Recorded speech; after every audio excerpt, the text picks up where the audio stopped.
Good evening. I'd like to call the evening session of the December 4th meeting of the Johnston County Board of Commissioners to order. Welcome those who are here with us in person. Also want to welcome those who are watching on our live stream on YouTube.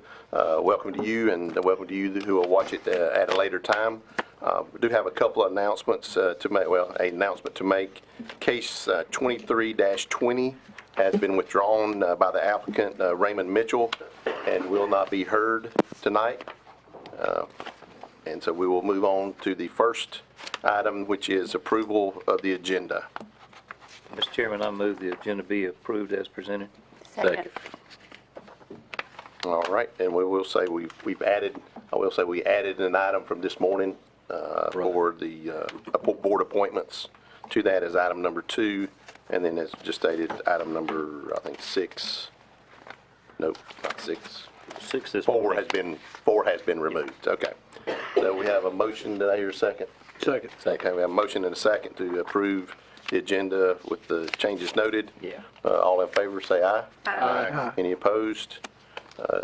Agenda's approved. Next up, we do have a couple of things we need to do for board appointments. First off, for the economic development appointment, we do have 3 appointments for Smithfield, 1 each for Smithfield, 4 Oaks, and Benson. And those are for Smithfield. We have Mike Fleming has applied for reappointment. He needs a waiver if we so choose to approve. Linwood Parker for 4 Oaks, and Hampton Whittington for the town of Benson, and he would also need a waiver for length of service policy. So is there any discussion on those appointments for those 3 towns? I think all of those have been very active appointments and very effective on that board, Mr. Chairman, so I move they be approved. Second. Second. All right, we have a motion and a second. Any other discussion? And I would agree with that. I think they've all done an outstanding job on our economic development board. So all those in favor of the appointments for the 3 towns, please say aye. Aye. Any opposed, nay. Motion is approved. Next up, we have from this morning that was carried forward, we have 2 at-large positions for the Economic Development Board, and we had 4 applicants for those. Is that right, 4? No, we had more than 4. Okay, all right, so we had more than 4 applications for those, and as customary, I think we've each had a ballot for that at our seats. And we also have ballots for the Tourism Authority, and we have 4 positions there up for appointment. I think back up in it. Economic Development had 2 at-large. 2 at large and 4 applicants. And 4 applicants. And for the Tourism Authority, we had 4 positions with, and I can't do that math right quick. 8 applicants, I think. Yeah, I'm trying to count, and I didn't want to do that out loud. All right, so we had 8. So you have ballots for both of those. Hopefully I haven't confused that enough, but if you would, as you fill out your ballot, we'll pass it around so our deputy clerk can tally those, and we'll make an announcement shortly. Here, we pass it. Let's do this. All right, so we will announce those here shortly as soon as we get those tallied. All right, let's see if I can make this part. So public comments. Anyone here for public comments tonight? All right, seeing no one stepping forward. We didn't have any additional via email. Okay, and the public hearing has been withdrawn. So next up, we have a presentation by our county attorney, Jennifer Slusser, on the nonprofit agency funding policy.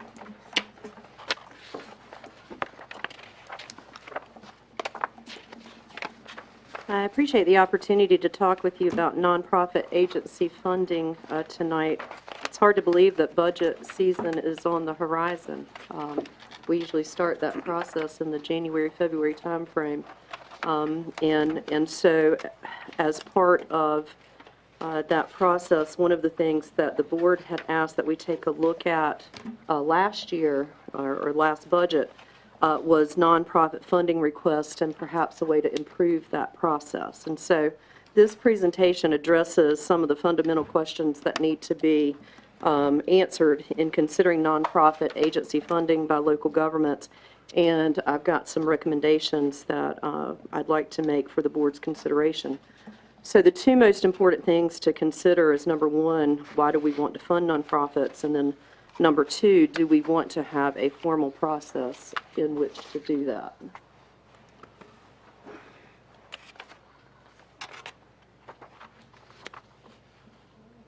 Let Susie fix the clicker.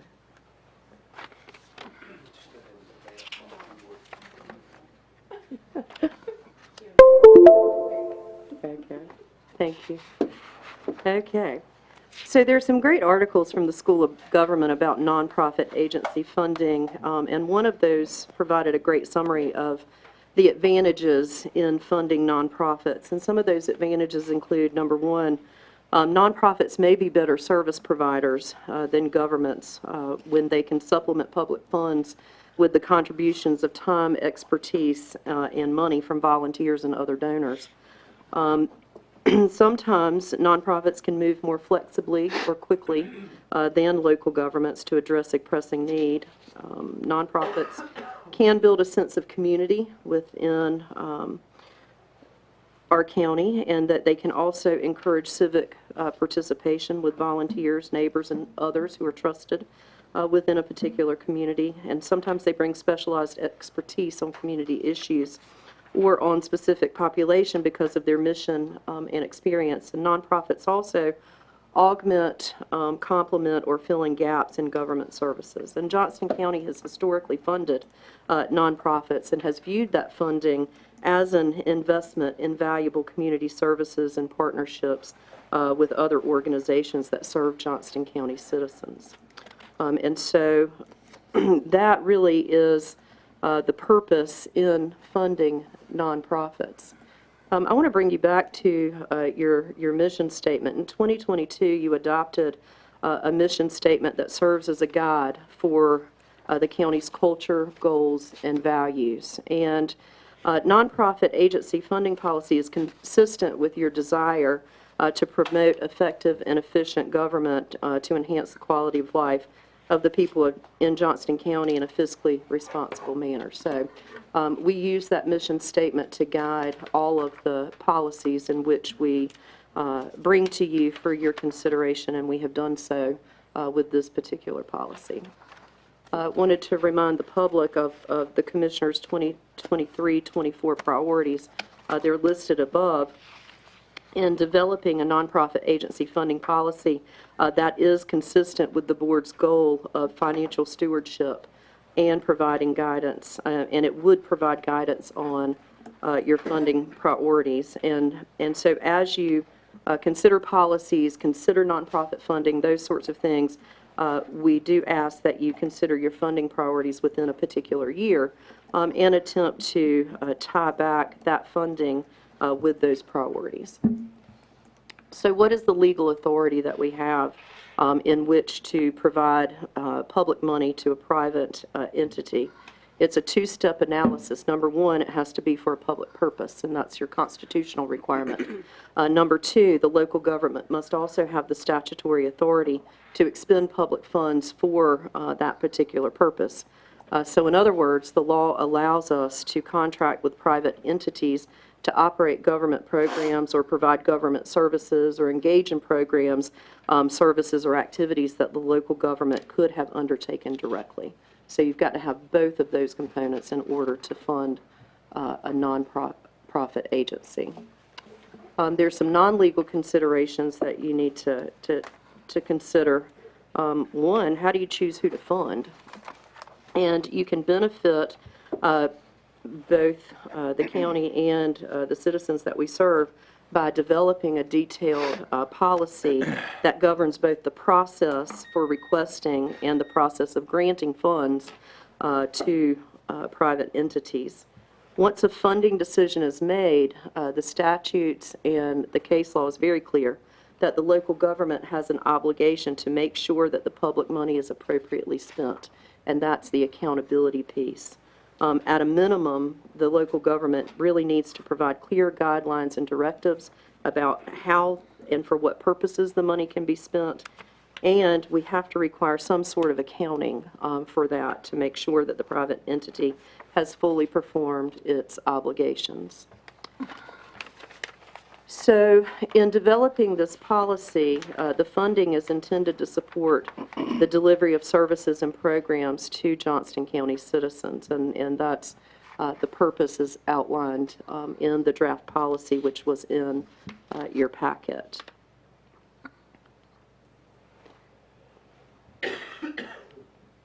So what would be an eligible nonprofit agency? We define it in the policy as a qualified agency, but those legal requirements that we refer to on this slide are things such as being properly registered to do business in the state of North Carolina, having a charitable solicitation license with the Secretary of State, unless there's an exemption like fire department or that sort of thing, but and that they are authorized to do business in Johnston County.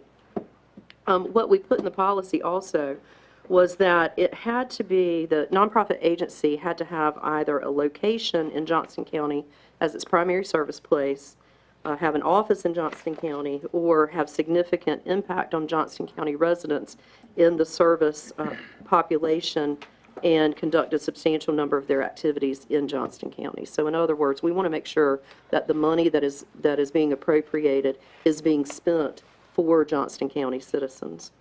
The policy does provide for some exceptions, pass-through funding being one thing, or funding through something that's more specialized, such as your opioid grant programs and that sort of thing. So that's what the policy addresses.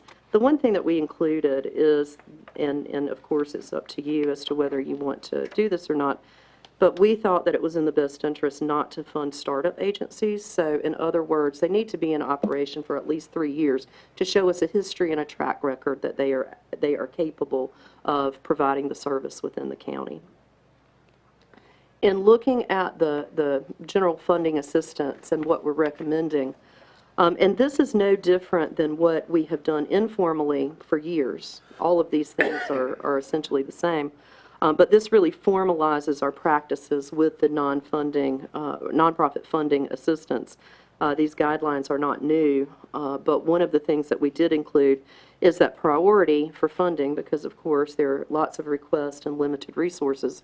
The priority for funding is given to those that most closely align with the board's priority in a given funding year. So whatever your priorities are, those would be more likely to be funded. I'll give you an example of one that you did last year. You funded the Triangle Land Conservancy, and that fits with the board's priorities of land use and education. So you've done this informally all along, but we've just formalized the process in the draft policy.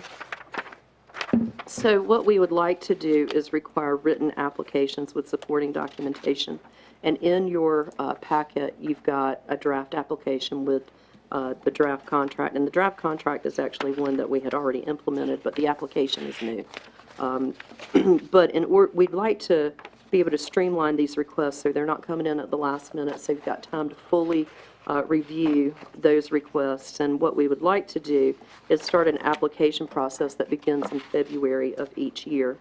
And applications will collect information and be evaluated on things such as alignment with your goals and funding priorities, public purpose, community need, impact and cost effectiveness of the program, services, or projects to be provided, performance outputs, outcomes, demonstrated success, capability, and ability to provide the proposed programs, services, or projects. And we also want to look at other sources of funding, that they're not looking just to Johnston County to be their sole funding source. And we want to also look at the agency's financial health and sustainability. We want to invest in nonprofits that are going to be able to make significant impact within our communities. And then, of course, those things that we've already talked about, we want them to be able to demonstrate their nonprofit status. We're going to want copies of audits or financial reviews, and we also want a board member roster to make sure that there are no conflicts and those sorts of things. But that's what we would be looking at through that application process. And then finally, this is what the process for funding awards, reporting, and compliance would look like. And of course, we don't want to make the process unduly cumbersome or expensive for those nonprofits that we fund. And so depending on the funding level will depend upon what type of financial reporting would be required. A full audit's not going to be required for a $5,000 grant, but a full audit may be required for a grant that was more significant than that. And we outlined what those look like in the draft contracts and those sorts of things. But the other thing that we would ask is that these agencies that are receiving this funding from the county, that they make sure that their meetings are open to the public, so the public has information about what their tax dollars have been invested in and what's being done to serve the citizens in Johnston County. So I'm not asking you to do anything with this tonight, but I would ask that you take this information under advisement, and I'd like to ask you to consider the policy at your June 2nd meeting, and if you approve it, or excuse me, yes, January meeting, and if you approve it, then we would make those applications available by February with a deadline of March the 8th. We have internally vetted this policy. Martha Lassiter and Rick Hester and Chad McClam have all taken a look at this. I think we're in alignment that this is the best next step moving forward, but I'd be happy to answer any questions that you might have. Any questions for Ms. Lester? I've got a comment. I think you've done a good job putting this together.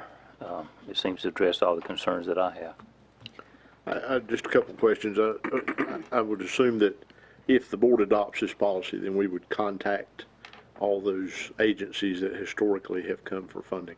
And then also a level of assisting them with the process. Absolutely. You know, some agencies' ability may not be, that might not be Yeah, their their ability is more in delivering services. and delivering than services making to people applications. than it is for that. So, you know, okay. Thank you. Yes, sir. Any other comments? No, it's a question or comment, so. Yeah, I would agree. I would think even the ones that we've awarded in the past that you know of, go ahead and let them know that we're considering this so they can start taking a look at it now. And I know that's something this board, with the number of requests we're getting from more and more folks who have been in other places and maybe coming to us for the first time, that we can address those now rather than get to April and people are coming and asking for money and not getting the response that they thought they might get. So, and again, thank you for the thoroughness of the presentation and the application and other things you put together for us to review. Very good. Thank you. Thank you. There were several instances where I thought, but what about, and I read further and it covered it. Yeah, yeah. All right, so the next item is manager reports and comments. All right. And then I'll turn it over to the board for reports and comments. Nothing this evening, All sir. right. Thank you. Anything on this side? No, sir. All right, so we do have the results of the board appointments that we just voted on. So I would say for the Economic Development Advisory Board, we had 2 at-large positions, and we have selected Edwin Ulrich and Steve Hargis to return to that board. And then for the Tourism Authority, we had 4 positions open on that board, and those selected were Bud Andrews, James Jenkins, Kimberly Pickett, and James Lassiter. So those are the results of that, and that is the only thing that I will say again. We are looking at our strategic planning retreat on February the 15th and 16th at the Clayton Center this year. And I'm sure all of us have it on our calendars, but just for the public to know that is on our calendar for next year, February 15th and 16th at the Clayton Center. And I think we have a need for a closed session. Do not expect any action to be taking place after this, so I'll entertain a motion. Okay, Mr. Chairman, I move the board go into closed session for the purpose of discussing matters relating to the location or expansion of industries or other businesses in the area pursuant to NCGS 143-318-11A4. Do I hear a second? Second. All right, we have a motion and a second. All those in favor, say aye. Aye. Any opposed, nay? We will go into closed session after a minute to clear the room. And thank you for those who are watching on YouTube.